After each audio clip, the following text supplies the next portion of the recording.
오늘 요한계시록에는 이 사도 요한이 환상으로 본 이 빛과 어둠의 이미지를 통해서 새하늘과 새 땅에 하나님 나라가 어떤 곳인지 우리에게 말씀하고 있습니다. 오늘 21장 23절을 보시면 이제는 해와 달이 필요 없고 하나님 자신이 궁극의 빛이 되신다, 이렇게 나옵니다. 그리고 이어서 24절에서는 그 빛을 따르는 사람은 구원에 이를 것이라고 말씀하고 있습니다. 그러면서 하나님의 통치, 하나님이 베푸시는 구원에는 어두운 밤과 같은 거짓과 고통과 죽음이 없다고 강조하고 있습니다. 요한계시록이 이렇게 빛과 어둠의 이미지를 통해서 빛으로 가득 찬 하나님 나라, 그리고 어두운 우리의 현실을 대조시키는 데에는 특별한 이유가 있습니다. 그것은 사도 요한의 시대에는 교회를 박해하고 부정하던 역사적이고 사회적인 짙은 어둠이 있었기 때문이었습니다. 특히 로마 황제가 자기 자신을 향해서 백성들에게 자주 강조하던 것이 나는 빛의 통치자다, 나 황제는 태양신의 아들이다, 이런 말이었습니다. 그리고 로마 제국의 여러 도시들은 우주의 질서가 반영되어 있고 빛으로 가득한 공간이라고 제국의 백성들에게 정치적으로 선전하였습니다. 그래서 오늘 요한계시록 21장은 바로 그러한 로마 제국의 빛을 비판하고 조롱하는 성격을 가지고 있습니다. 오늘 말씀 보시면 우리에게는 더 이상 로마 황제 같은 해와 달은 필요 없다. 종말에 완성될 새하늘과 새 땅은 하나님의 영광이라는 빛으로 가득 차 있다. 우리가 따르는 빛은 황제가 주장하는 억압과 폭력으로 얼룩진 거짓된 빛이 아니라 예수 그리스도, 진리와 생명과 구원 되신 예수의 빛이다. 이렇게 사도 요한은 자신이 본 종말론적인 환상을 통해서 빛 대신 주님을 우리에게 가르쳐주고 있습니다. 이러한 특징은 비단 사도 요한의 환상뿐만이 아니라 우리는 오늘 함께 읽은 복음서의 말씀을 통해서도 비슷한 특징을 발견할 수 있습니다. 오늘 말씀은 예루살렘의 베드자다라는 연못에 무려 38년 동안이나 육체적인 고통으로 신음하던 한 환자를 주님께서 보시고 치료해 주셨다는 그러한 이야기입니다. 그런데 이 이야기는 겉으로 보면 복음서에 자주 나오는 아픈 사람을 치유하는 기적 이야기 같지만 사실 여기에는 더 깊은 의미가 들어 있습니다. 이것은 단순한 기적이 아니라 당시 사람들을 속이던 가짜 빛, 오히려 인간의 삶의 어둠을 들이우던 당시의 정치와 당시의 신앙에 대한 비판적인 성격의 말씀입니다. 먼저 오늘 요한복음서를 보면 1절 맨 앞에 이때가 유대인의 명절이었다고 나옵니다. 그리고 오늘 말씀의 맨 끝절을 보시면 이날은 바로 안식일이었다, 이렇게 나옵니다. 명절은 떠들썩하게 먹고 마시면서 기쁨을 누리는 날입니다. 안식일은 사람들에게 말 그대로 안식과 평안을 주는 날입니다. 그러나 베드자다 연못의 광경은 그 어디에도 기쁨도 없었고 평안도 없었습니다. 대신 탄식으로 가득 차 있었고 사람들은 평안 대신 무기력하게 쓰러져 있었습니다. 그래서 오늘 말씀은 처음과 끝이 당시 사회와 종교와 정치가 가지고 있던 모순과 무능을 지적하고 있습니다. 이어서 오늘 앞부분을 보시면 베드자다 연못의 위치가 나오는데 그 연못의 위치도 중요합니다. 이 연못은 예루살렘 도성의 양의 문 곁에 있었습니다. 공교롭게도 이 양의 문은 화려한 예루살렘 도성의 성문이면서 바로 그 옆에 있는 성전으로 향하는 문이 이 양의 문이었습니다. 그런데 왜 양의 문이냐? 바로 성전에 바칠 제물들이 지나가는 문, 양들이 지나가는 문이 양의 문입니다. 오늘 말씀에서 성전으로 제물이 들어가는 이 문 옆에 수많은 환자들이 수십 년 동안 누워 있었다는 것은 이곳의 도성과 성전과 제물과 예배가 이 고통당하는 사람들에게 어떤 역할도 하지 못했다는 것을 상징하고 있습니다. 오히려 사람들을 희생제물 삼아서 세워진 화려한 도성과 성전, 수많은 제물이 예배를 위해서 그 성전으로 들어가지만 정작 어떤 치유와 행복과 구원도 맛볼 수 없었던 당시 로마 제국의 정치와 종교에 대한 비판이 오늘 요한복음서 말씀입니다. 그리고 이것은 베드자다라는 연못 이름과 그 옆에 있던 5개의 주랑, 5개의 기둥도 마찬가지입니다. 이 베드자다라는 이름은 은혜의 집, 자비의 집 이런 뜻입니다. 그리고 5개의 기둥은 모세오경, 하나님의 율법을 가리키는 상징이었습니다. 따라서 베드자다는 은혜의 집이지만 사람들을 보살펴 줄 수도 없었고, 그렇다고 그곳이 은혜와 자비가 가득한 곳도 아니었습니다.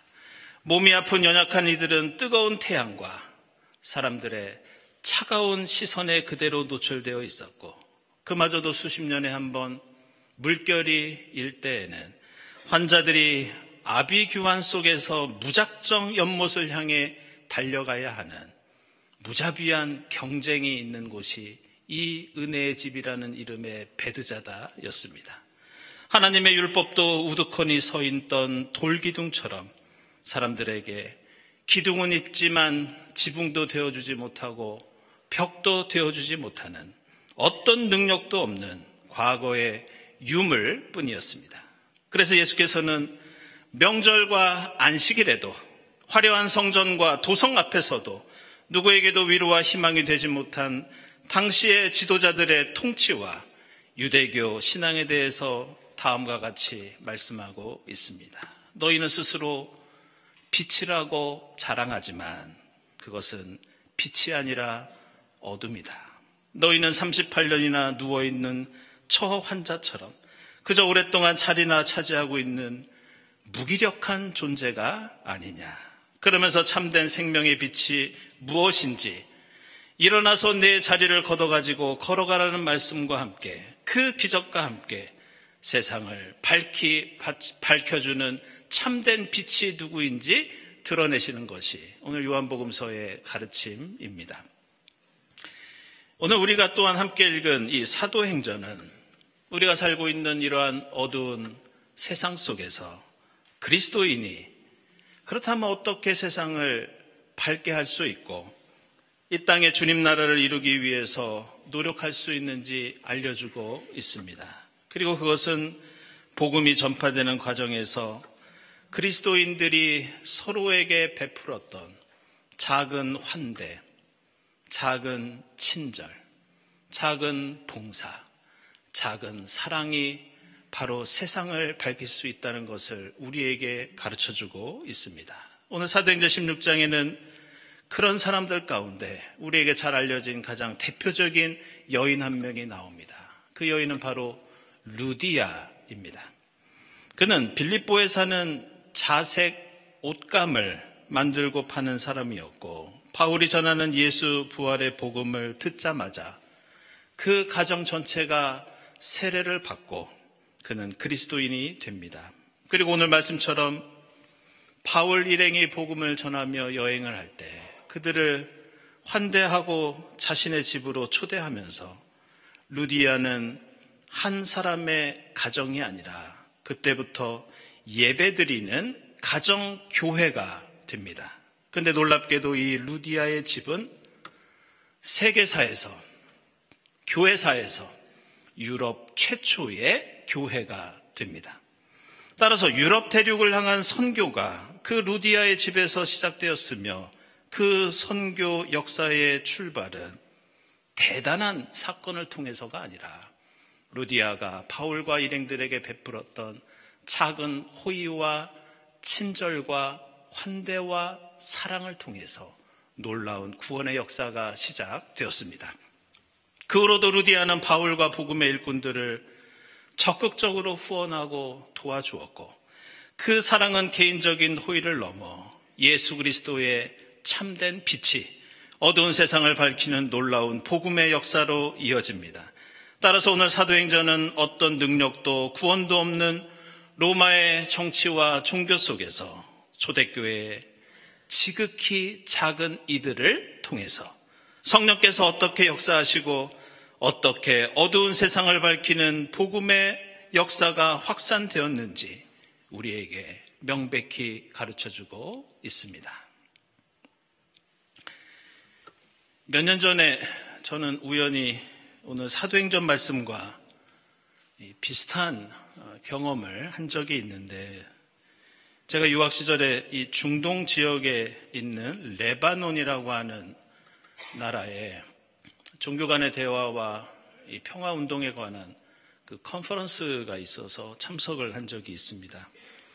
제가 그 레바논에 저희가 갔던 이유는, 레바논이라는 나라는 1970년대 중반부터 1990년까지 이 종교적인 내전이 있었는데, 그 기간 동안 무려 15만 명 정도 되는 사람이 생명을 잃었고 100만 명이나 되는 난민이 생긴 그런 비극적인 역사를 가지고 있습니다. 그래서 레바논에는 종교 간의 화해와 평화를 위해 노력하는 여러 단체들이 있어서 저희와 함께 그 경험을 공유하고 또 연대하기 위해서 그곳에서 만남을 가졌습니다. 하지만 지금도 레바논은 경제 상황이 최악입니다. 또 이스라엘과의 무력 충돌도 있고 또 시리아 난민 문제도 매우 골치 아픕니다. 저희가 갔을 때도 레바논의 정치와 종교는 한마디로 엉망이었습니다. 그래서 평화를 위해서 노력하는 사람들을 만났지만 저희는 과연 레바논이 회복될 수는 있는지, 이 나라의 진정한 평화는 가능한 것인지 저희는 의심할 수밖에 없었고 실망과 낙심 가운데 있을 수밖에 없었습니다. 그러다가 일정 중에 주일이 되어서 저는 동료 몇 명과 레바논의 2000년 역사를 가진 그리스도교 공동체가 있습니다. 마론파 교회라는 곳에 가서 예배를 드렸습니다. 그리고 그곳에서 지금도 잊혀지지 않는 귀한 경험을 그곳에서 할 수 있었습니다. 예배당에 사람이 가득 차서 서서 예배를 드리고 있는데 제 옆에 조엘레라고 하는 이름의 여대생이 서 있어서 제가 성만찬 시간에 예배 순서와 교회 전통에 대해서 여러 가지 질문을 하면서 대화를 나누었습니다. 그런데 이 친구가 얼마 있다가 저에게 그런 얘기를 했습니다. 사실 이 예배는 1년 전에 돌아가신 우리 할머니를 추모하는 성격도 가지고 있다. 그런데 이 예배 후에 우리 집에서 가족들이 모여서 점심 식사를 하는데 그 자리에 올 수 있겠느냐, 이런 제안을 했습니다. 그래서 우리가 그곳에 왜 왔는지, 나에게는 동료도 있고 혹시 그 동료들과 같이 갈 수 있느냐고 했을 때 흔쾌히 받아줘서 동료들과 함께 그 가정을 찾아갔던 적이 있습니다. 그 집에 갔더니 일가 친척이 무려 50여 명이 모여 있었습니다. 저와 학교 동료들은 그곳에서 평생 어디에서도 경험해보지 못한 엄청난 환대를 받았습니다. 저희를 올리브 나무가 가득한 언덕이 보이는 테라스의 가장 좋은 자리에 앉혀놓고 50명이 번갈아 오면서 저희를 만나서 악수하고 인사하면서 음식을 이만큼 가져다가 저희들에게 베풀어 주고 계속해서 음료수를 주고 포도주를 주면서 마치 하나님을 만난 것처럼 저희들을 대해 주었습니다. 그날 그곳에 함께 갔던 제 학교 동료들은 영국 감리교회의 감독도 있었고 이탈리아, 독일, 네덜란드, 미국에서 온 평화 운동가들이었습니다. 그리고 우리는 2-3시간 그곳에 있다가 그 집을 나와 숙소로 돌아오면서 그날 우리가 느낀 감정을 이구동성으로 이렇게 얘기했습니다. 비록 우리가 사는 이 현실은 미움과 갈등과 폭력으로 얼룩져 있고 우리는 힘이 부족하지만 이 어두운 세상을 환대와 친절과 사랑으로 밝히는 저분들과 같은 사람들도 곳곳에 있다. 우리는 어떤 어려움이 있더라도 저들의 환대와 저 사랑을 기억하면서 평화를 이루기 위한 희망을 잃지 말자. 그렇게 저희는 결단하였습니다. 저는 그때 제가 경험했던 그 놀라운 사랑을 마치 오늘 사도행전에서 복음을 전하는 이들에게 친절과 지원을 아끼지 않았던 루디아를 만나는 것과 같은 일이었다고 지금도 기억하고 있습니다. 그리고 지금도 이 어두운 세상 속에서 정의와 평화와 생명을 위한 저희의 노력이 힘겨울 때마다 그 조엘레 가족이 베풀어진 환대를 생각하면서 저는 지금도 위로받고 있고 지금도 힘을 얻고 있습니다. 사랑하는 여러분, 우리는 복음을 전하고 이 땅에 하나님 나라를 이루는 일을 마치 예루살렘 도성을 세우고 성전을 짓고 로마 제국의 도시를 세우는 것과 같은 큰 일을 통해서만 이루어진다고 생각합니다. 그러나 부활하신 예수의 복음이 유럽 대륙으로 퍼지고 이 땅에 교회의 역사가 본격적으로 시작된 것은 루디아 같은 이들의 작은 미소와 친절과 헌신 때문이었습니다.